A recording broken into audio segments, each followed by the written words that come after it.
Magandang gabi po sa bawat sa atin na narito sa loob ng iglesia at gayon din sa kanila pong mga tahanan. At tayo po muna ay salamat, dumako sa Panginoon at inanyayahan ko po kayong magsidaing lahat para sa isang panalangin. Mapagpalang Diyos na aming Ama, muli sa gabing ito sa po namin ipinagkakatiwala aming gawain. At naway kumilos ka sa aming kalagitnaan sa magitan po ng iyong mga Espiritu na siyang maghahayag sa aming pong mga pangangailangang espiritual. At ito po ang maging daan upang patuloy na kami po lumakas sa aming pong pananampalataya at magawa po namin ang iyong kalooban. At muli, dalahin din po namin, Panginoon, ang aming pong mga kapatiran patungo rito, gabayan, ingatan sila. At naway makasama po namin sila sa pong inihandang gawain sa gabing ito, lalo na nga po sa kapahayagan ng salita. Tulungan mo ako, Ama, na naway mabigyan ko po ng maayos na pananalita at sa gayon ay aking maihayag ang iyong pong salita na mayroong pong biyaya at pagpapala sa bawat isa. Salamat po, Panginoon, sa iyong kabutihan sa amin. Pangalan po na anak na si Jesus. Amen. Natili po tayo nakatayo para sa ating pag-aawitan.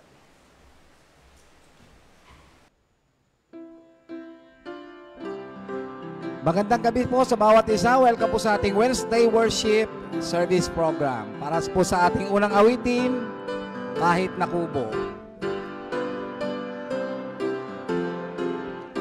Kahit na kubo ang aming tahanan, dito sa lupa'y may kasiyahan. Pagkat sa langit may naghihintay na kahariang gintong lantay. Ako'y may bahay na di masisira doon sa langit na walang hanggan.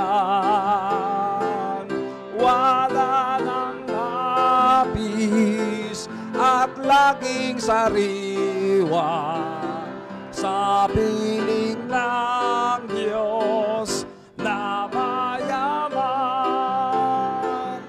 Kahit na buhay na ito'y mahirap, ang kaulayaw ay lusak saklap.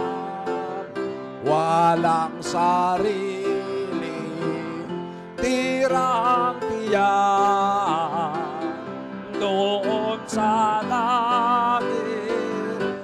Ako'y may lahat, ako'y may bahay na di masisira doon sa langit na walang hanggan. Wala nang hapis at laging sariwa sa piling ng Diyos na mayaman. Huwag kang maawa sa kalagayan ko, pagkat sa langit ang aking tungo. Pansamantala naglalakbay dito hanggang humantong sa palasyo. Ako'y may bahay na di masisira doon sa langit na walang hanggan. Wala nang hapis at laging sariwa sa piling ng Diyos na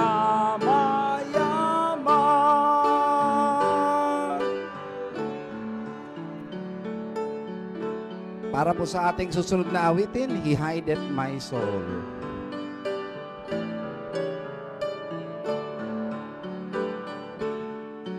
How wonderful Savior is Jesus my Lord. A wonderful Savior to me. He hideth my soul in the cleft of the rock, where rivers of pleasure I see. He hideth my soul in the cleft of the rock, that shadows a dry, thirsty land. He hideth my life in the depth of His love, and covers me there with His hand, and covers me there with His hand. A wonderful Savior is Jesus my Lord. He taken my burden away. He holds me up and I shall not be moved. He giveth me strength as my day. He hideth my soul in the cleft of the rock, that shadows a dry, thirsty land. He hideth my life in the depth of His love, and covers me there with His hand, and covers me there with His hand. With numberless blessing, each moment He crowned and filled it His fullness divine. I'll sing in my rapture of glory to God, for such a Redeemer as mine. He hideth my soul in the cleft of the rock, that shadows of dry, thirsty land. He hideth my life in the depth of His love, and covers me there with His hand, and covers me there with His hand. When clothed in His righteousness, transported I rise to meet Him in cloud of the sky. His perfect salvation, His wonderful love, I'll shout with a million songs. He hideth my soul in the cleft of the rock, the shadows of dry, thirsty land. He hideth my life in the depth of His love, and covers me there with His hand, and covers me there with His hand. Tayo po'y magkamustahan sa bawat isa. You're so welcome here. with the love of the Lord. Because I love you with the love of the Lord. I can see in you the glory of my King, and I love you with the love of the Lord. Oh, there's a welcome here, a welcome here. There's a Christian welcome here. Hallelujah, there's a welcome here, a welcome here. There's a Christian welcome here. Oh, I love you with the love of the Lord. Yes, I love you with the love of the Lord. I can see in you the glory of my King, and I love you with the love of the Lord. Maraming salamat po sa bawat isa. Maaari na po silang umupo. Para sa ating mga announcement and reminders, okay, every morning po from Monday to Saturday ang ating daily Bible blessing via Facebook, and then ang ating midweek service and prayer meeting start at 7 p.m. every Wednesday. Sunday worship service start at 9 a.m. So, maaga po tayo. Dito po yan sa ating church auditorium, and live din po yan via Facebook. At sa susunod po na Sunday, ang ating theme sa December 8, 2024, ang mabuting pastor. Okay. Makikita po yan sa Juan 10 hanggang 11. Announcement po, ang ating choir practice every Sunday, 1 to 2 p.m. Dito po sa second floor church auditorium. Adult Sunday School class every Sunday, 3 p.m. sa Begonia Room po. And of course, every last Sunday of the month, ang ating Lord's Supper at ang ating special mission gift giving every last Sunday of the month.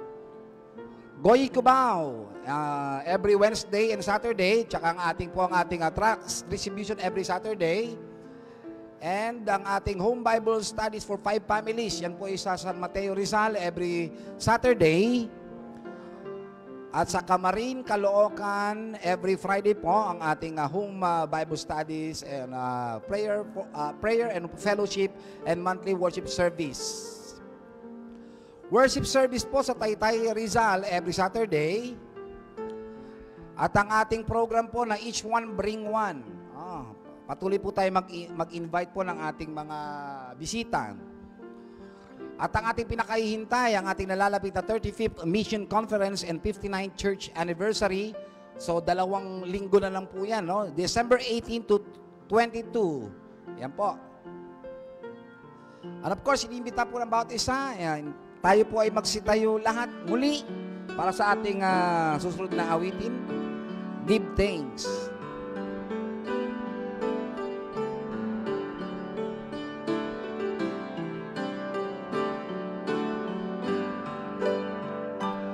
Give thanks with a grateful heart. Give thanks to the Holy One. Give thanks because His risen. Jesus Christ His Son. Give thanks with a grateful heart. Give thanks to the Holy One. Give thanks because His risen. Jesus Christ His Son. And now let the weak say, I am strong. Let the poor say, I am rich, because of what the Lord has done for us. Give thanks. Give thanks with a grateful heart. Give thanks to the Holy One. Give thanks because given Jesus Christ is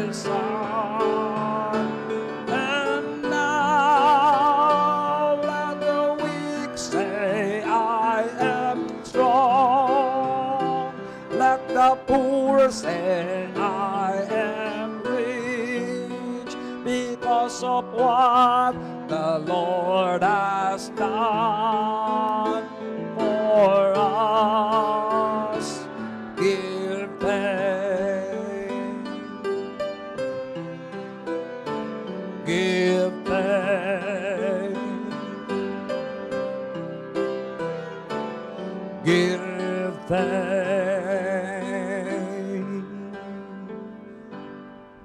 Manalitili po tayo nakatayo. Tawagin po natin sa ating tapagsalita si Deacon Conrado Castillo. Muli po ay magandang gabi sa bawat isa. Tayo po naman ay dadako sa pag-aaral po ng salita ng Panginoon. At ang ating pong paksa sa gabing ito ay may pamagat, maging matiyaga, maging matiyaga sa panalangin o masigasig sa panalangin. Ang ating pong teksto ay matungayan po natin sa Lucas chapter 18 verse 1 to 8. At salintan po nating babasahin ito no 1 to 8 Ako ang verse 1 at sa verse 8 po sabay-sabay po tayo. Sabi po diyan sa verse 1 ng Lucas chapter 18, at sinalita niya sa kanila ang isang talinghaga na sila'y dapat magsipanalangin lagi at huwag mangang lupaypay.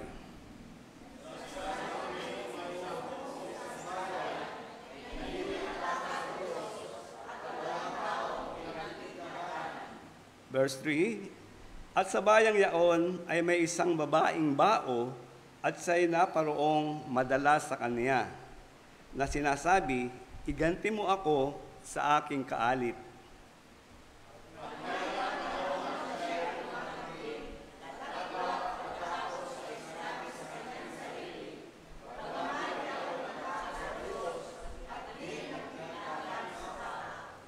Verse 5, gayunman, sapagkat nililigalig ako ng baong ito, ay igaganti ko siya, baka niya ako bagabagin ng kapaparito.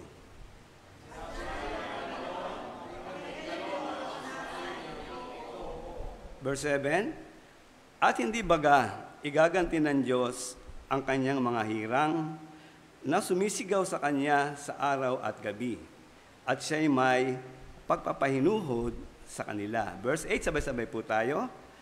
Sinasabi ko sa inyo, sa verse 8 po, sabay-sabay tayo. Sinasabi ko sa inyo na sila'y madaling igaganti niya. Gayon may pagparito ng anak ng tao, makakasumpong kaya siya ng pananampalataya sa lupa. Muli po, dumako tayo sa Panginoon. Ama, muli sa iyo ang kapurihan at kaluwalhatian.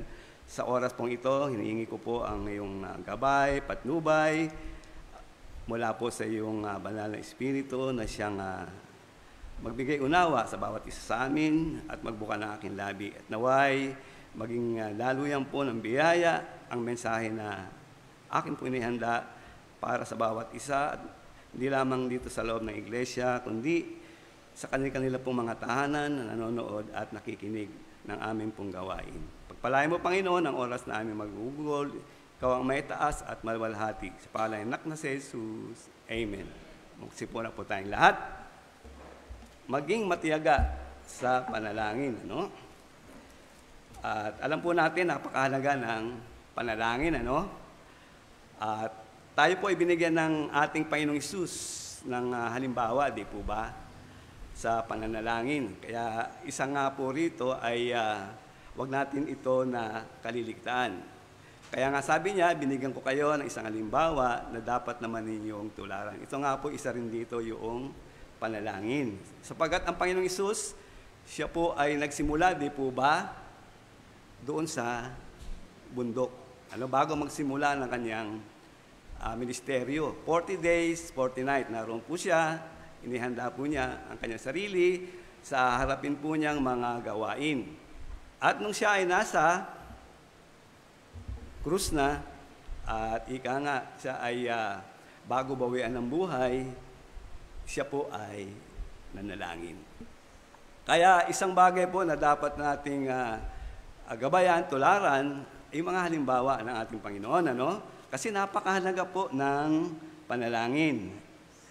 At dito po sa parable na ating pong binasa o talinghaga, ay napakasigasig po nung babaeng balo, sa paglapit doon sa hukom hanggang makuha po niya ika nga yung pangangailangan niya na siya ay iganti, bigyan ng hustisya. Napakatagal, hindi natin alam kung gaano yun, katagal, pero makikita po natin siya ay patuloy at patuloy na dumudulog.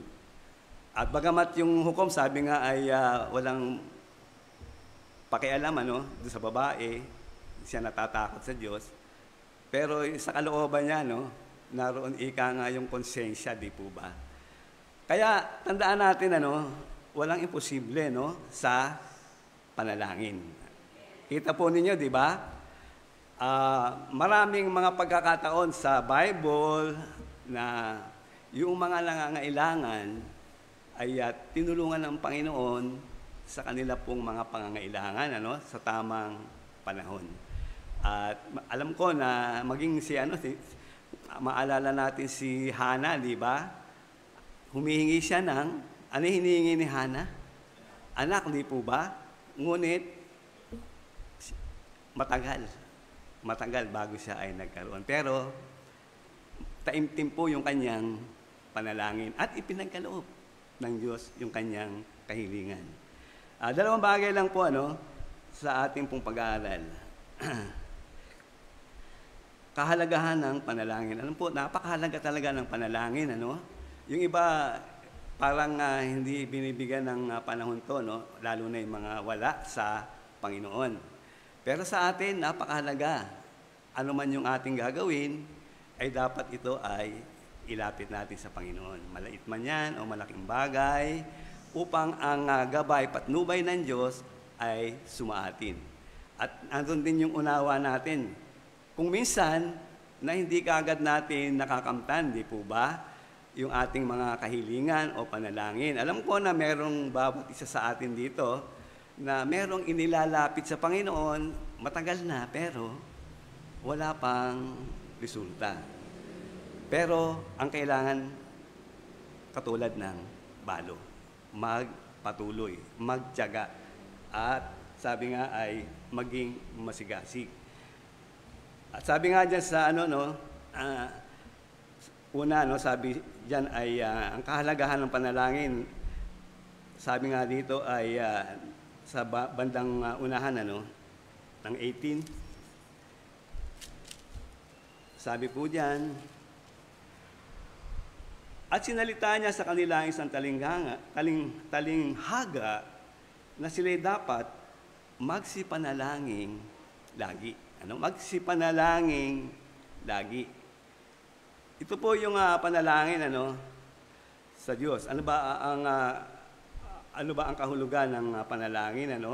Kung sa English po, ito ay fellowship, pakikipag-isa, o partnership sa Panginoon, o companionship sa ating Panginoon. Tandaan po natin yan, ating pong pakikipag-isa sa Panginoon. At para din po itong ating breath, hininga, na kinakailangan, di ba, meron tayong hangin.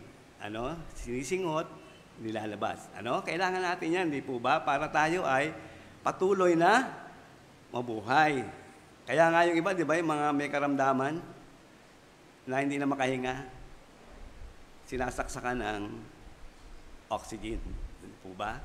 Kaya magpasalamat tayo, sa Panginoon na tayo, ika nga ay may karapatan na dumulog sa Kanya at hingin yung ating mga pangangailangan o ang ating mga kalagayan. Yun po yung kailangan At alam ko na, sabi ko nga, hindi kaagad kuminsan binibigyan ng panahon ng Panginoon ang pagtugon, di po ba? Katulad po ito nung sa buhay ni Lazaro, natatandaan natin, nung siya ay nagkasakit, di po ba? At yung kanyang kapatid, si Marta, ay pinagsabihan ng Panginoon.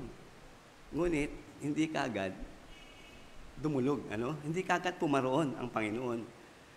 Sabi niya sa kanyang mga alagad, ito ay para sa ikapupuri ng Panginoon. At makikita natin, nung siya'y pumaroon, 4 na araw na, di po ba? Wala na si Lazaro. Patay na, nandun na, nailibing na. At meron ng amoy. Kasi, kung pag-aaralan natin, yung mga namatay, binuhay na maguli, mula doon sa Old Testament, halos isang araw lang. Halos isang araw lang. Muling binubuhay. Pero kay Christ, ilang araw? 4 na araw. Ibig sabihin, wala nang pag-asa. Kaya ito ay dinelay niya upang yung mga tao sa kapaligiran ay maniwala.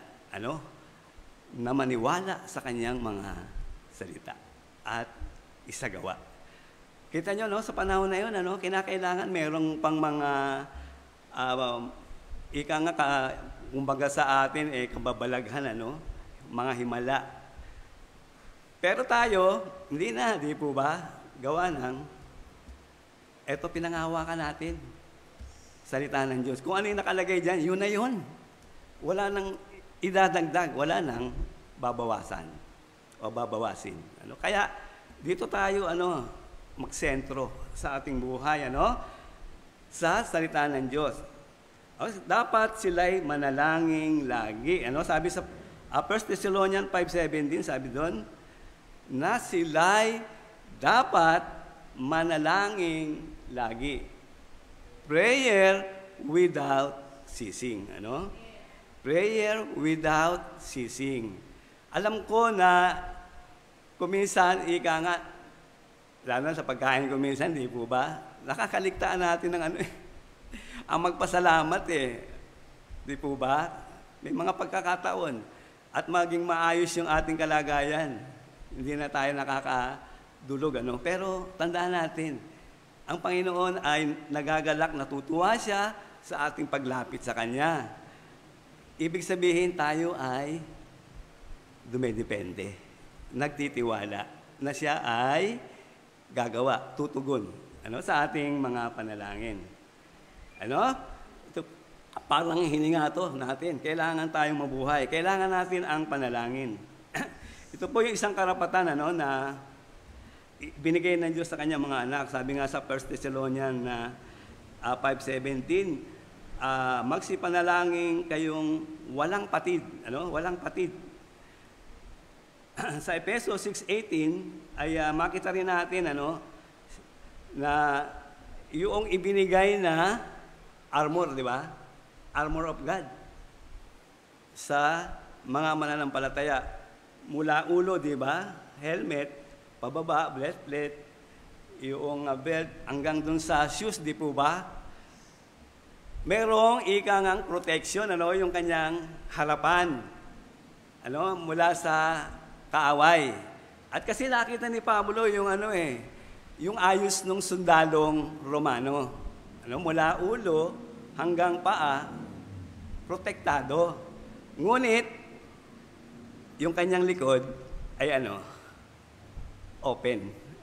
Kaya hindi siya pwedeng tumalikod. Kapag tumalikod siya, tatamaan siya ng pana. Ay pinakikita lang dito ng ating Apostol Pablo, kung ikukumpara sa mga sundalo, sa larangan ng digmaan, away o gera, ang dapat nating gamitin ay yung ating tuhod. Ano ibig sabihin? Tayo ay manalangin. Manalangin. Yun yung kailangan natin. Kaya nga, may makita natin, hindi tayo dapat sabi sa John 14, na hindi tayo dapat magkaroon ng pag-aalinlangan,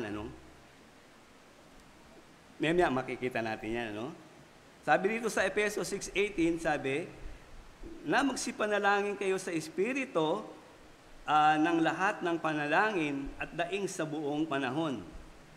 at mangagpuyat sa buong katiyagaan at daing na patungkol sa lahat ng mga banal. Natutuwa ako kay Ma'am Joby, parating nagpapatotoo yan, patotoo yung kanyang panalangin. Lahat kayo, sabi, hindi ko kayo nakakalimutan. Araw-araw, ipinapanalangin ko yung gabi. Kaya, magandang bagay, na sa atin ay maging ikangang parang hininga na natin to sa araw-araw. Yung panalangin. At dumipende at magtiwala sa Diyos sa lahat ng sandali. Sabi diyan sabi sa Proverbs chapter 3 verse 5, tumiwala ka sa Panginoon ng buong puso mo at huwag kang manalig sa iyong sariling kaunawaan. Siguro naranasan na natin, may pagkakataon sa buhay natin, maliit na bagay na kayang-kaya natin. At hindi na natin ito inilapit, inalam sa Panginoon. Ngunit anong resulta? Kabiguan. Kita nyo yung ng lusubin ng mga Jews, yung AI, sabi, wala yan. Ano lang yan? Mani lang yan. Madali lang yan. Kayang-kaya natin yan. Kasi yung Jericho, mas malaki, nababakuran ng makapal, mataas na mga pader, tinalo nila, di po ba? Wala yan, yung AI na yan. Pero ano nangyari? Sila'y nagyabang.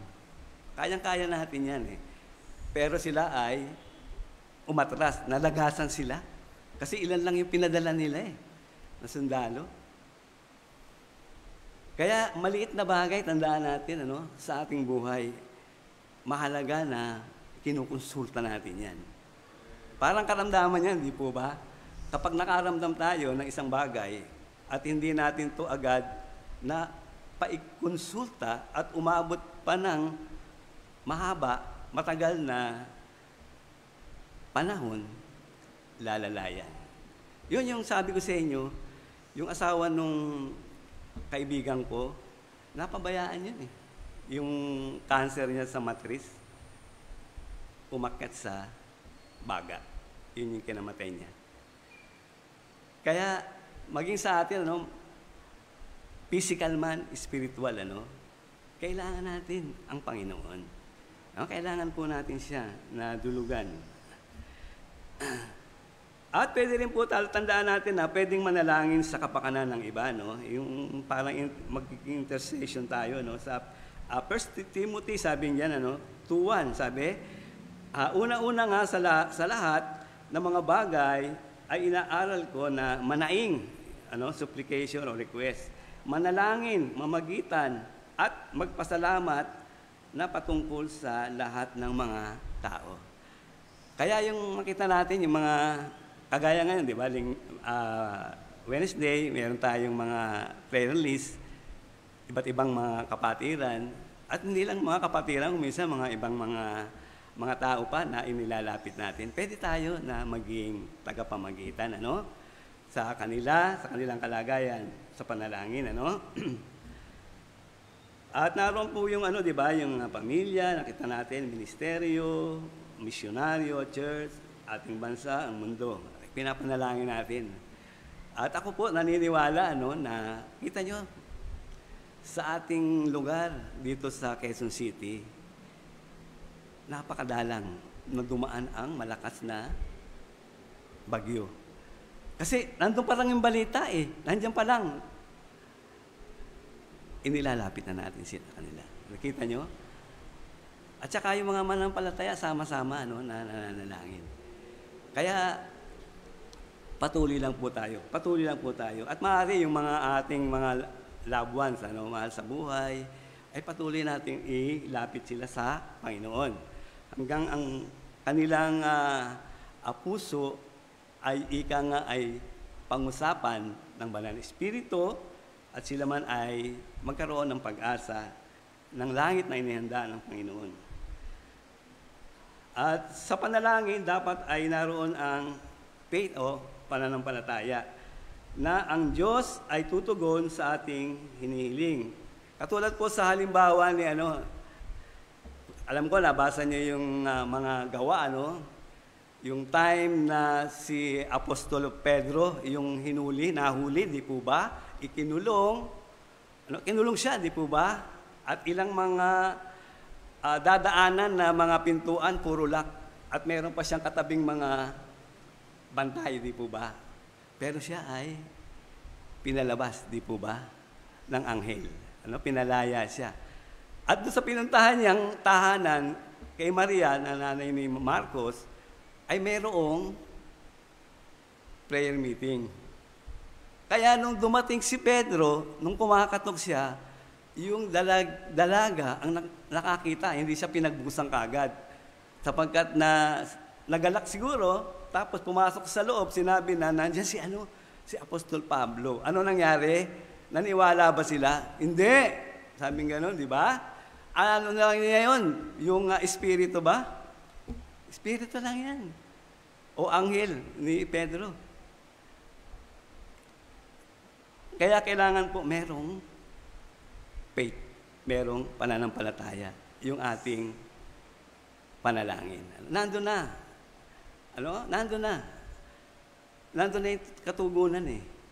Iniintay na lang natin. Kaya sa mga panalangin natin, huwag tayong mag-alinlangan. Huwag tayong mag-alinlangan. Sabi nga, di ba, ni Santiago, kung yung faith natin parang alon, di ba? Dinadala ng alon. Kailangan steady lang, maniwala tayo yun, magaganap. Kaya nga lang hindi natin alam kung kailan. Ang sa atin ay maghintay. Maghintay ng tamang panahon sa pagkilos ng Diyos sa buhay natin. Kaya nga itong di ba, yung ginagawa natin, evangelism, napakahalaga po yan, paghahanda yan sa pagdating ng Panginoon. Kasi ngayon lang natin magagawa yan. Kaya natin sinasagawa yan. Parang iba ay magkaroon ng pag-asa. Kita nyo doon sa 2 Peter, di ba? Sagot ng mga tao, hindi ba na yung mga hula na yan ay matagal na nangyari, na sinabi, pero wala pang katuparan. Sabing ganon. Pero ano sabi ni Pedro? Sabi niya, binibigyan niya lang ng panahon ang mga tao para magsisi. Kaya napakabuti ng Panginoon, di po ba? Kung nandun na kagad yung judgment niya, kung nandiyan lang ngayon ang Panginoon, may magagawa pa tayo, yung ating mga mahal sa buhay, mga kasambahay, pamilya, mga kamag-anak, na hindi pa nakakilala sa Panginoon. Patuloy lang po. Patuloy nating ipanalangin sila. Bigyan tayong lakas para mabahaginan sila. Yun yung ating bahagi. Napakahalaga po ng panalangin. Tulad po nung ginawa ng ating Panginoong Hesus, sabi ko nga, simula pa lang hanggang doon sa dulo ng kanyang buhay, ay naroon yung kanyang panalangin. At pangalawa po, maging masigasig sa panalangin. At sabi diyan sa pangalawang bahagi, Luke 18:1, yung bandang pangalawang bahagi, sabi diyan, na sila'y dapat na magsipanalangin lagi at huwag mangang lupaypay. Kasi kuminsan, pag yung mga bagay na hinihingi natin, wala pa, di po ba? Nag-aalala tayo nababagabag tayo. Pero kailangan lang patuloy. Kasi ang Panginoon, hindi natin alam yung kanyang kalooban Hindi natin alam kung kailan yung pagkilos niya doon sa ating mga panalangin. Patuloy na manalangin at maghintay. Pero hindi natin makukuha na wrestlingin ng Panginoon, baliin yung kanyang mga braso para gawin lang yung panalangin natin, para ibigay. Hindi po ganoon, Hindi ito ika nga ay himala o magic ang panalangin. Ang panalangin talagang kinakailangan nandun sa puso mo yung ika nga, yung taimtim, na pagdulog at pagtitiwala na ito ay magaganap o o mangyayari. No, hindi ito magic. Or past result o mabilis na pagresulta. At makita po natin sa balo, no, ay patuloy na nakikiusap sa hukom at matagal na naghintay hanggang sa makamtan ang hustisya. No? Sa ating pagtatrabaho rin, di po ba? Nung una, napasok ako ng kumpanya .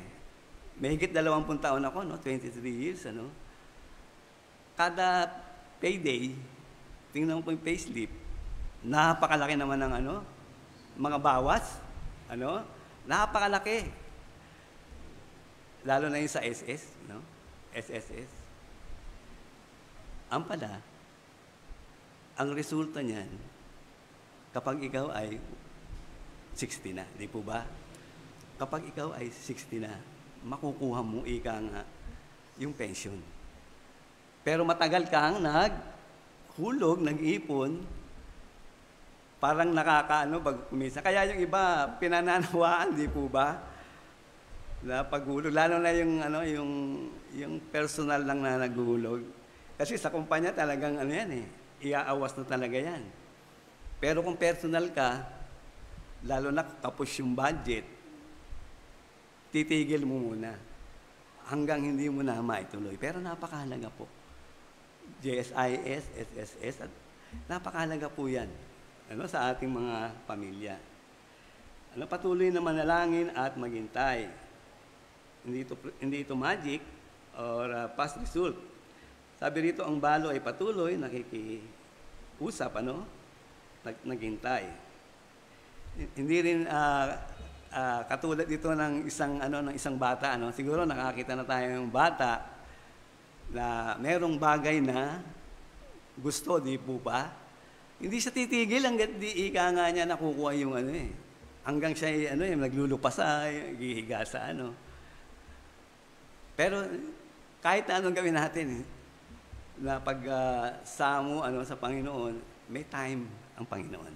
May time. Kaya panghawakan po natin yung pangako niya.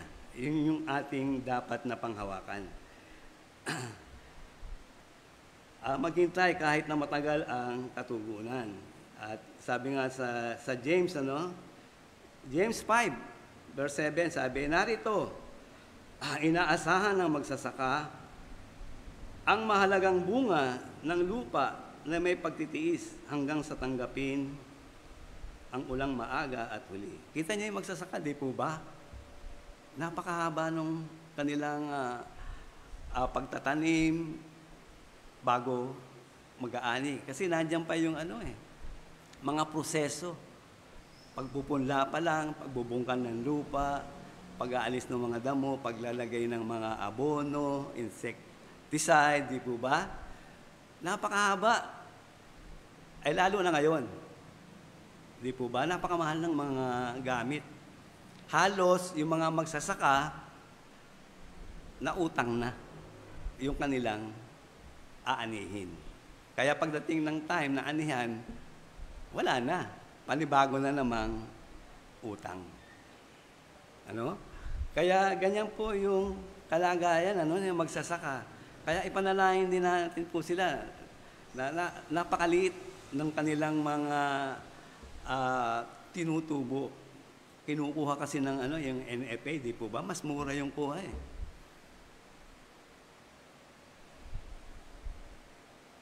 Maghintay po kahit matagal ang katugunan. Huwag manglupaypay, Ito yung nabanggit ko kanina, o mag-alinlangan. Sapagkat delays maybe always have good reason. Tandaan natin yan, merong gandang resulta. Ano po sabi dyan sa John 14:1, sabi, huwag magulumihanan, sabi, ang inyong puso, magsisampalataya kayo sa Diyos, magsisampalataya naman kayo sa akin. Ayan, maliwanag po. Diyos sa kanyang anak na Panginoon. Di po ba? Nandiyan kasi yung di ba?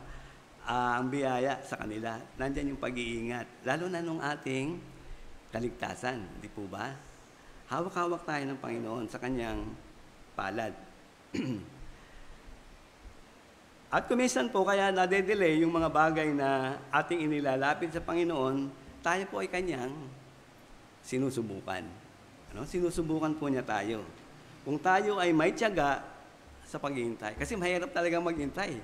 Hindi po ba na siguro sa buhay niyo, meron kayong mga kausap, ganong petsa, oras, ngunit hindi dumating, ano? Hindi. At kuminsan, sa paghihintay mo, napakatagal talaga dumating man. Pero sa Panginoon po, kailangan yun. Ano, kailangan po yun. At naalala ko po yung mga yung mga scientists, di po ba? Napakahaba nung kanilang mga trial and error, bago makuha nila yung kanilang mga tawag dito, dinidiscover. Ganyan din yung mga well seeker, napapanood mo sa yung mga lalo na yung sa mga ilalim ng dagat, yung mga lumubog na mga barko, sinisisid nila, pero gumagastos po sila ng malaki para lamang mahanap yung mga barko na yun. At ganoon din sa atin sa pagdulog sa Panginoon. Kung tayo ay may tiyaga sa paghintay, God's way is a perfect time. Perfect time po ang Panginoon sa lahat ng sandali. At panatiliin ang ating hinihingi sa trono ng Diyos hanggang makamit ang ating ipinanalangin. Patuloy lang tayo. Huwag tayong manawa. At pagdating ng tamang panahon, kasi kuminsan may mga bagay na hinihingi tayo, di ba? Na makakasira sa atin, di po ba? Yung banggit ng Panginoon, yung anak mo ba, humingi ng tinapay, bibigyan mo ng bagay na makakasama, di po ba? Hindi ganun ang Diyos eh. Kasi sa atin, mga bagay na gusto natin, kuminsan, yun yung makakasira sa atin eh. Kaya itinatama muna yung ating mga kalooban, yung ating puso at ibibigay yun sa tamang panahon. Okay? Para po sa ating pagtatapos, tulad din sa ating paghinga, sabi nga, na kailangan upang tayo ay mabuhay, patuloy lang, manalangin. Malaki man o maliit na bagay ay itiwala sa Diyos sa lahat ng oras. Pangalawa, ang panalangin ay karapatan na ibinigay sa atin ng Diyos upang ating madala ang lahat nating kailangan at minimithi sa trono ng kanyang biyaya na naayon sa kanyang kalooban. Pangatlo, mag-intay. Mag-intay man tayo ng matagal o itong ating panalangin ay ma-delay, tayo ay magtiis, mag-intay. Sa takdang panahon, ito ay may magandang resulta. Sana ay magbigyan tayo ng paalala. Kaya panalangin po, napakahalaga yan. Ako man talagang sira din ako sa totoo lang yan. Sa panalangin. Nakakapanalangin ako pero hindi talaga yung puspus na ating paglapit sa Kanya. Pero tayo sana maging sa bagay na maliit na bagay na gagawin natin, maging sa pagkain, di po ba? Sana wag nating kaligtaan yan. Yung mga anak ko, sabi ko, ikaw mag-pray ngayon. O ikaw naman, bukas. Ayun, kaya natuturuan natin yung mga anak natin sa bahay, kahit sa maliit na bagay. At nawa po ang matandang balo na ito ay maging isang lesson aral po na tayo po ay mabigyan ng pagtitiyaga sa pagdulog sa paanan ng Panginoon sa anumang oras ng ating pong mga pangangailangan. Tayo po ay manalangin. Ama, muli salamat po sa iyong kabutihan. Salamat sa karapatan na kami po ay makalapit sa iyo sa pagitan ng panalangin at aming hingin ang aming pong mga pangangailangan, maging ang aming kalagayan, may mga karamdaman man o sakit, Panginoon, ikaw po nawa, Ama, ang magbigay ng tamang pagkilos pagpapagaling sa kanila. At nawa kami po ay sa tuwina ay maging mapanalanginin at amin, Panginoon, na maipakita ang aming katapatan sa iyo at ang aming pong pagdidepende tanging sa iyo lamang, at intayin po namin ang tamang panahon na ikaw po ay tutugon.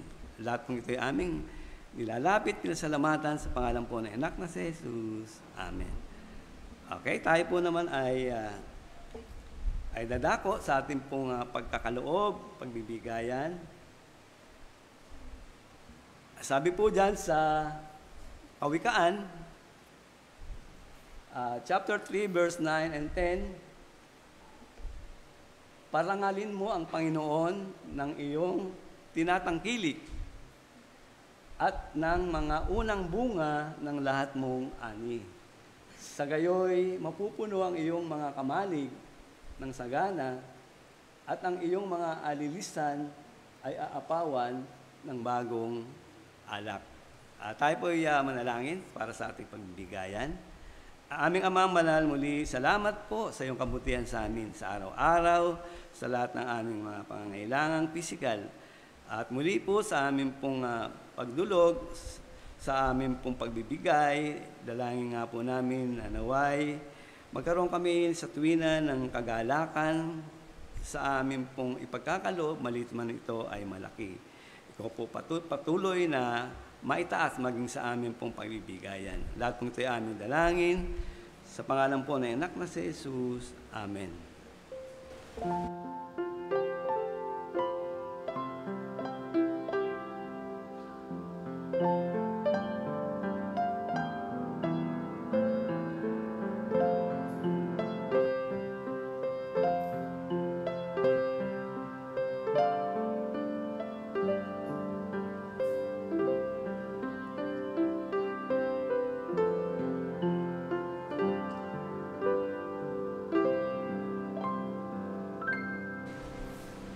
Tayo po ay magpasalamat. Ama, salamat po sa nalikom na salapi.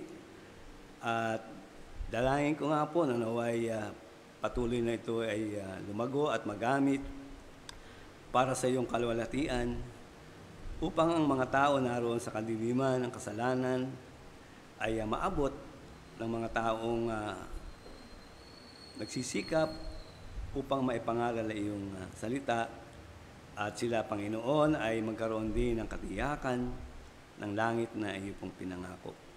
Pagpalain mo, Panginoon, ang nalikom na salapi at magamit to sa lahat ng uri, ng gastusin at pangangailangan ng Iglesia. Dalayan ko rin po ang bawat isa na bigyan ng lakas at patuloy na kagalingan sa kanila pong buhay, na ganapin, gawin ang kanilang tungkulin sa araw-araw at makita po ang iyong anak na si Jesus sa kanilang buhay. Lahat po ito ay aming dalangin sa pangalan po ng anak na si Jesus. Amen. Inaanyayahan po ang bawat isa magsitayong lahat para sa ating huling awitin. Higit sa lahat,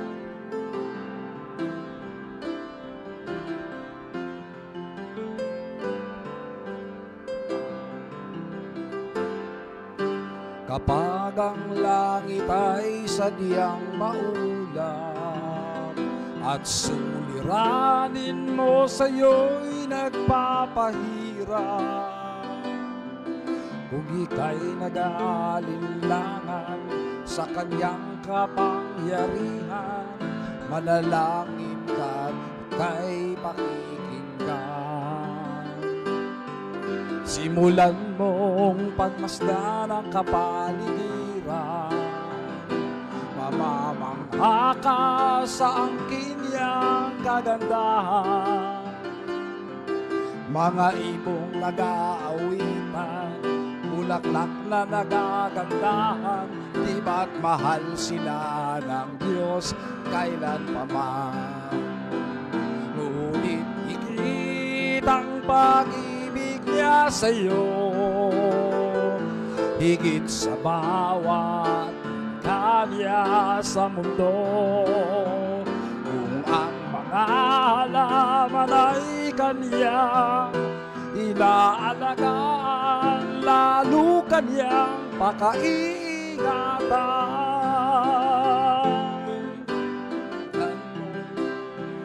ng kapaligiran.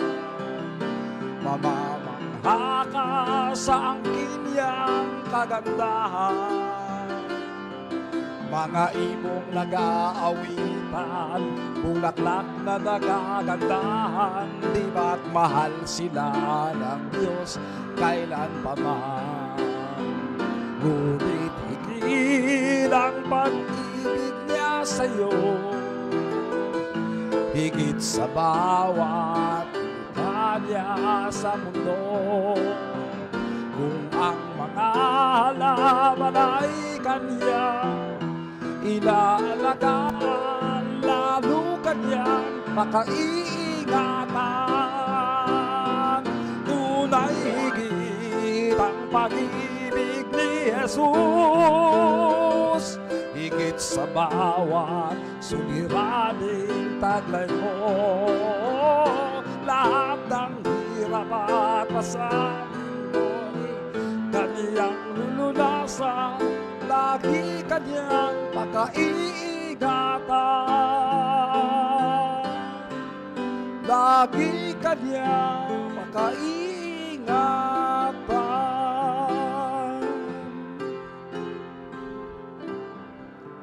Manatili pong nakatayo ang bawat isa. Tawagin po natin si Deacon Conrado po para sa closing prayer. Tayo po ay muli dumako sa trono ng biyaya ng Panginoon. Nagpasalamat po tayo sa gabing ito mula po sa kanyang salita. Ama, muli salamat po sa iyong paalala na kung minsan nakakalimot kami, Panginoon, na kami po ay makipag-fellowship at makipag-usap sa iyo magitan po ng panalangin. Ama, tulungan mo po ang bawat sa amin na sa tuwina, Panginoon, ano man ang aming gagawin, ay ito ay aming madala muna sa iyo pong paanan at patuloy na ikaw ang magbigay ng mga katugunan. Salamat, Panginoon, sa bawat isa narito, maging sa kanila pong mga tahanan. At pagpalain mo rin, Panginoon, na naway maging sa aming pagsama-samang panalangin sa gabing ito, naway bigyan kami ng puso, kung di man paman na amin nakakamtan ang mga panalangin na aming nilapit sa iyo noong una paman. Pero nagtitiwala kami, Panginoon, na ikaw ay tumutugon ng panalangin. Salamat po at maging sa aming paglisan sa lugar na ito, ikaw po manguna hanggang sa aming mga tahanan. Sa pangalan ni Kristo Jesus, Amen.